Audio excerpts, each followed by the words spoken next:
Saya sarankan Anda tonton video ini sampai dengan selesai karena kita akan melihat penghina-penghina Jokowi yang sampai dengan saat ini masih gagal move on untuk terus mencari hal-hal yang menurut mereka seolah-olah itu bisa menjatuhkan seorang Jokowi. Di antaranya adalah Dr. Tifa dan juga ada tuh Mas Didi yang terus-terus berupaya untuk menjatuhkan seorang Jokowi. Kita bahas.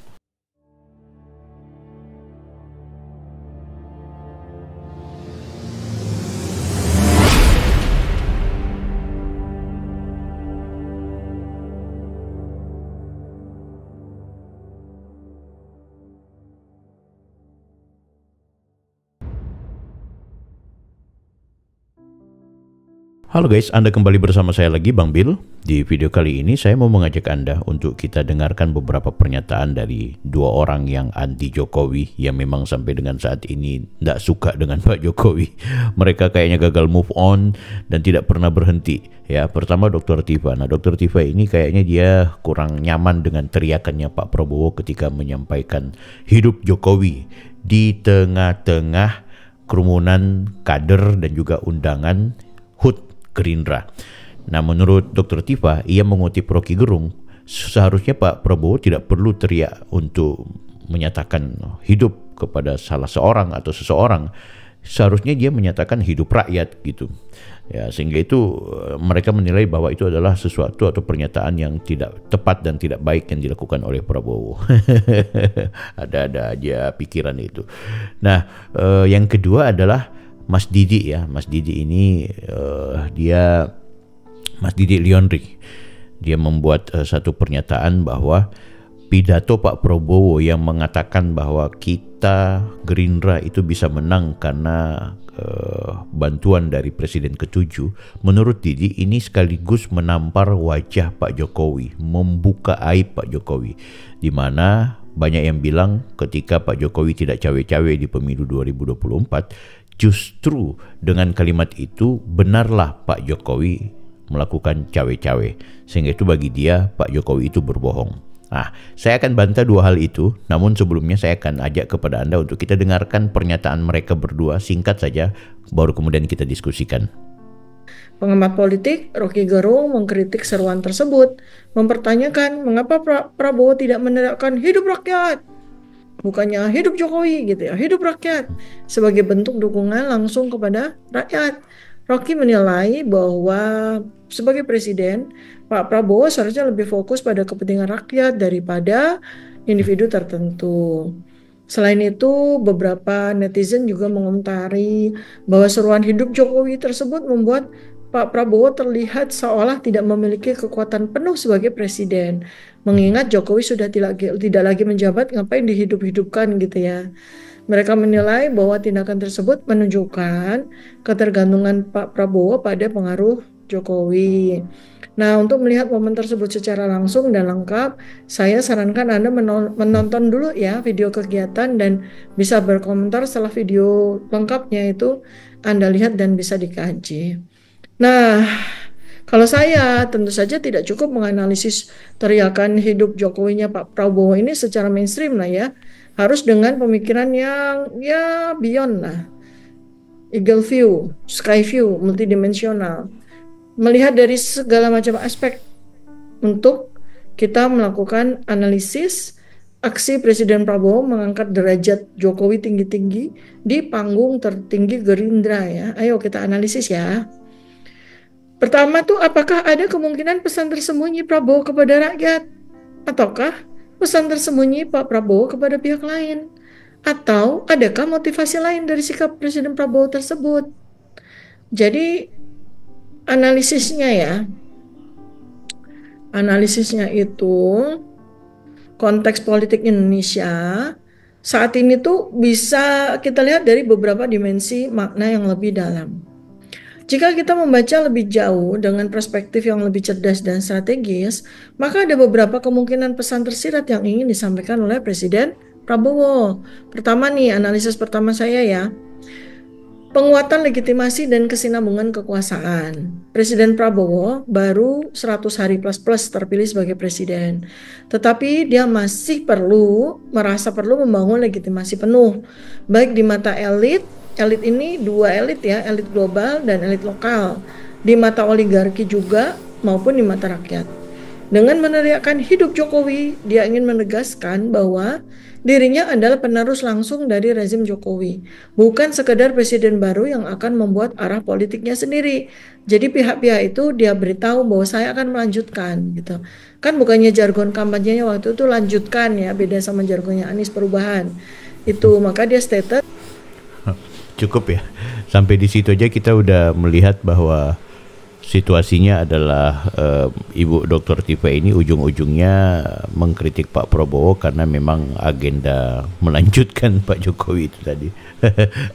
Anda bisa tonton langsung di Dr. Tifa DRTF channel ya. Anda bisa cari tahu apa sih bahasa-bahasanya di situ. Tapi saya nggak mau lanjutin. Nah, sebenarnya yang jangan dilupakan oleh Dr. Tifa bahwa teriakan hidup Jokowi itu walaupun bisa dimaknai oleh siapapun dengan segala latar belakang apapun, tetap saja bahwa itu adalah bentuk penghormatan dari seorang Prabowo kepada Pak Jokowi yang ikut membackup dan ikut memberikan kontribusi kepada karir politik seorang Pak Prabowo. Dari sisi mana? Tentu jangan dulu repot-repot bicara pemilu 2024, tapi dari sisi ketika Pak Prabowo dilibatkan menjadi bagian dari Kabinet Indonesia Maju. Beliau menjadi Menteri Pertahanan, guys. Menteri yang sebenarnya kementerian ini sangat kokoh dan sangat kuat dan ikut menentukan arah bangsa, baik dari sisi ketahanan pangan, ketahanan militer, yang tentunya yang menjadi menteri di situ adalah orang-orang yang punya kualitas. Penghormatan Jokowi kepada Prabowo itulah yang seharusnya dipahami, sehingga Prabowo dalam bentuk apapun pasti akan memberikan penghormatan kepada Pak Jokowi. Hidup Jokowi adalah sesuatu yang sangat kecil dari bentuk penghormatan itu. Oke, yang pertama. Kan gitu, itu seharusnya dianalisanya seperti itu, bukan soal bagaimana Pak Prabowo ingin melanggengkan kekuasaan, melanjutkan program. Ya, nggak penting itu beliau mau jalankan atau tidak, itu hak prerogatif dia sebagai presiden, dia yang sudah berkuasa sekarang kok, nggak ada hubungannya dengan Pak Jokowi gitu. Itu satu hal yang harus jangan dilupakan ya. Oke, yang kedua, teriakan hidup Jokowi itu juga adalah bentuk ucapan terima kasih seorang Prabowo yang begitu terharu terhadap Pak Jokowi, di mana Pak Jokowi ini adalah orang yang punya kontribusi besar ketika menjadi presiden, tapi belakangan justru Pak Jokowi itu selalu didiskreditkan, selalu dijatuhkan, selalu dibully, selalu dihina oleh orang-orang, walaupun tidak banyak orang-orang itu, oleh rakyat-rakyat dan juga pengamat-pengamat yang sebenarnya mereka cuma bagian dari kecil dari seluruh bangsa Indonesia yang begitu mencintai Pak Jokowi, ya kan? Nah, kenapa saya bilang demikian? Karena sebelum pidato di Gerindra, ada pidato di Nahdlatul Ulama ya, dan juga Muslimat NU, bagaimana Prabowo menyatakan seorang Jokowi ini adalah guru politiknya. Seorang Jokowi itu tidak boleh kemudian kontribusinya atau orang yang sudah berjasa sebagai presiden itu dicari-cari kesalahannya, dihina-hina, kan gitu. Nah, jadi Prabowo ingin menegaskan bahwa Pak Jokowi sabar, bahwa di belakangmu ada Gerindra, ada Prabowo Subianto. Prabowo Subianto ya, bukan Presiden Prabowo Subianto, itu harus diingat. Karena konteks bicara seorang Prabowo di situ adalah sebagai ketua umum Gerindra yang kemudian memberikan dukungan moral kepada Pak Jokowi. Bisa saja juga kata atau kalimat yang diungkapkan oleh Pak Prabowo itu bagian dari ajakan kepada Pak Jokowi, ayo bergabung bersama Gerindra.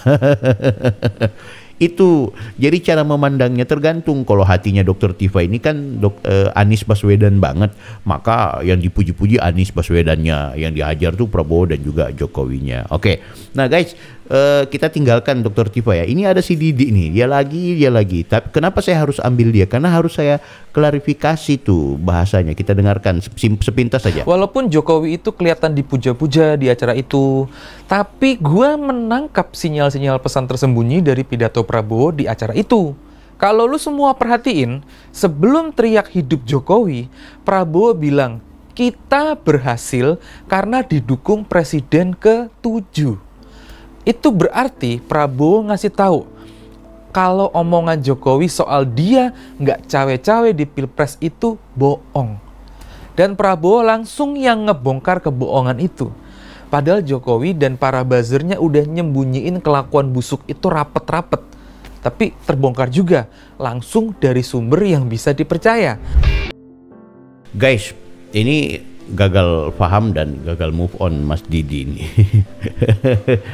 Sejak kapan Pak Jokowi mengatakan bahwa dia tidak cawe-cawe? Malahan dia menyatakan saya cawe-cawe. Dan menariknya adalah dia cawe-cawe itu adalah bentuk dari bahwa dia ingin menjaga ketahanan bangsa. Untuk menyelamatkan bangsa, dia akan cawe-cawe. Siapa yang menutupi bahwa Pak Jokowi itu cawe-cawe? Enggak ada. Bahkan itu pernyataannya Pak Jokowi itu sendiri, ya kan? Nah, kita buktikan nih. Kita buktikan bahwa Pak Jokowi pernah mengungkapkan cawe-cawe sehingga itu wartawan bertanya kepada Mas Ganjar, Pak Ganjar bagaimana tuh? Pak Jokowi katanya mau cawe-cawe. Pak Ganjar malah memberikan dukungan. Tapi memang waktu itu Pak Ganjar merasa cawe-cawenya Pak Jokowi untuk kepentingan dia, makanya dia berikan dukungan. Kita lihat ini ya ini. Mau tanya, kemarin Pak Jokowi sempat membuat pernyataan soal cawe-cawe di pemilu 2024 nanti. Menurut Pak Ganjar sendiri menyikapinya bagaimana? Apakah pernyataan tersebut dirasa akan menguntungkan Pak Ganjar, karena kita tahu beberapa belakangan ini Pak Ganjar dan kedekatan Pak Ganjar dan Pak Jokowi lumayan intens begitu. Terima kasih, Pak. Ya, Pak Jokowi mentor saya dalam pemerintahan. Iya. Saya kenal dulu sejak jadi wali kota, kita tim sukses beliau di gubernur, tim sukses di Pilpres, dan kami dekat sekali. Jadi artinya kalau soal cawe-cawe sebagai kader partai, pasti beliau akan cawe-cawe karena punya hak politik. Tapi kalau cawe-cawe yang selama ini diartikan akan mengintervensi politik dalam arti keseluruhan yang kemudian menjadi tidak fair, saya kira yang itu tidak akan terjadi. Jadi saya sangat percaya beliau sudah menggunakan hak politiknya sekaligus sebagai kader partai. Mas, berarti ini masih tunggu. Dari mana? Kompas TV. Oh iya, silakan. Untuk Mas dari Kompas TV, masih nyambung soal cawe-cawe ini. Kemarin baru aja salah satu capres itu Pak Anies ini bilang memberikan klaim bahwa cawe-cawe ini tuh bisa menjegal salah satu capres yang lain gitu. Nah, tanggapannya gimana, Mas? Apakah ini bentuk dari intervensi atau ya udah ini cuma mengawasi aja? Ya, dalam setiap kontestasi pemilu apapun bisa terjadi. Jadi kalau sudah mau nyalon jangan pernah takut untuk pada isu apapun. Itu tuh yang kalian puji-puji tuh Mas Didi. Mas Ganjar sendiri bilang bahwa Pak Jokowi melakukan cawe-cawe juga sebagai bagian dari hak politik dia sebagai kader partai. Nah tentu kalau kemudian bilang oh iya dia cawe-cawe atas nama presiden untuk mencurangi, ya itu Pak Ganjar sendiri sudah bilang bahwa nggak ada untuk mencurangi apa-apa pun. Aduh. Tentu kalau mau dipahami bahasa dari seorang Prabowo ketika dia mengatakan bahwa dia dibantu oleh mantan presiden atau presiden ke-7, ya itu kan cuma diksi, Pak. Karena memang secara kebetulan Pak Jokowi itu adalah presiden. Kan gitu. Bantuan lewat mana? Oh itu adalah bantuan lewat MK kemudian lain-lain sebagainya, membongkar dengan sendirinya bahwa telah terjadi tindakan cawe-cawe presiden menggunakan hak kekuasaannya untuk mengubah sesuatu. Sekarang sebutkan satu persatu apa yang dilakukan oleh seorang presiden membuat kecurangan pada pemilu. Coba tunjukkan, ada nggak? Sekali lagi kalau MK itu sudah dibantah lah, sudah itu nggak ada mau intervensi. Bagaimana presiden mengubah apa di situ, ya kan? Oh presiden berkomunikasi apa semua, katakanlah presiden berkomunikasi. Ya kalau memang secara konstitusional nggak bisa diubah ya nggak bisa, kan gitu. Oh presiden menggunakan seluruh menteri-menterinya untuk, ya berarti menteri-menteri itu melanggar peraturan dan presiden melanggar peraturan dengan menggunakan fasilitas negara untuk kepentingan kampanye. Ya itu kalau memang terbukti kan akan terbongkar di Bawaslu.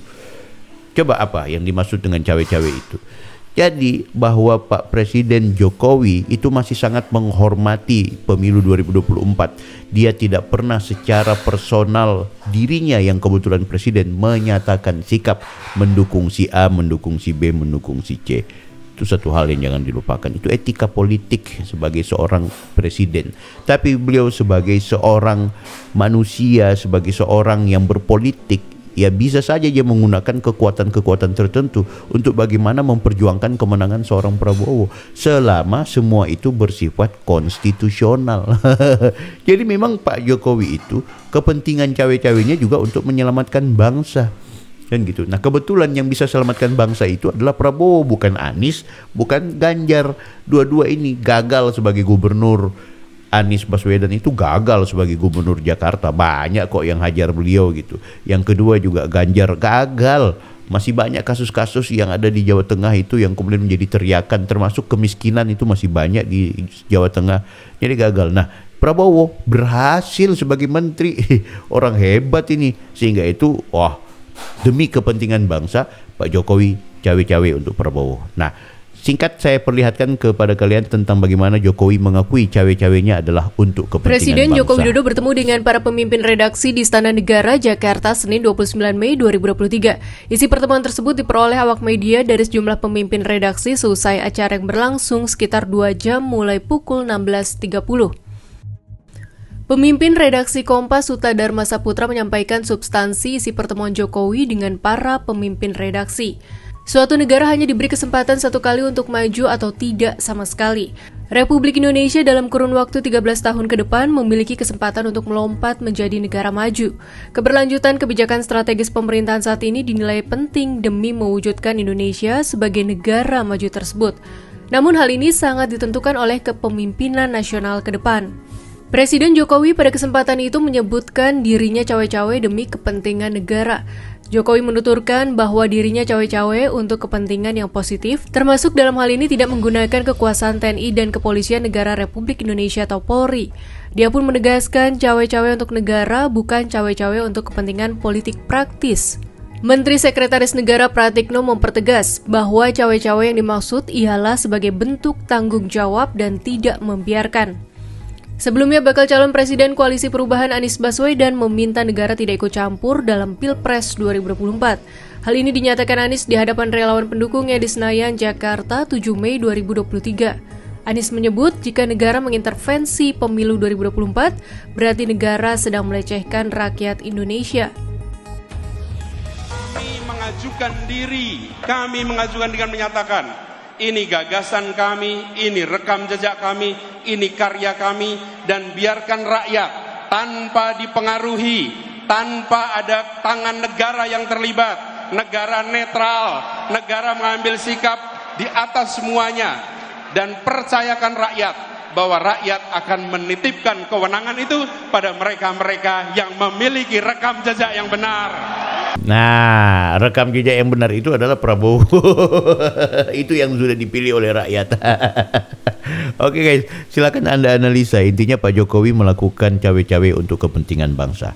Oke, kita akan berjumpa di video-video selanjutnya. Jangan lupa like, comment, and subscribe. Saya Bang Bill, Offside.